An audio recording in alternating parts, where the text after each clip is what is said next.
আমার মতো যারা এরকম মাখামাখি খেতে ভালোবাসো, এই ভিডিওটা তাদেরই জন্য আমি বানিয়েছি। তো চলো কি মাখলাম সেটাই তোমাদের সঙ্গে আজকে শেয়ার করে নিই।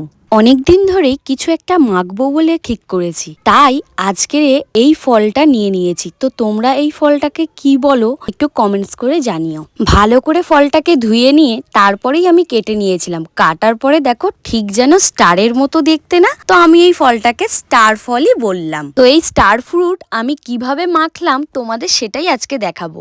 এখানে আমি বিভিন্ন ধরনের গুঁড়ো মশলা নিয়ে নিয়েছিলাম, তার সাথে নিয়েছিলাম একটুখানি তেঁতুল, তার সাথেও কিছু মশলা নিয়ে নিয়েছিলাম। জল দিয়ে তারপরে সেটা ভালো করে মেখে নিয়ে একটা পাল্প তৈরি করে নিয়েছিলাম। পাল্পটা ভালো করে বের করে নিয়ে সেটা এই স্টার ফ্রুটসের মধ্যে দিয়ে দিলাম। তারপরে দিয়ে দিলাম যেই মশলাগুলো দেখিয়েছিলাম সেই মশলাগুলো। এই মশলা আর এই পাল্পটাই হচ্ছে এই স্টার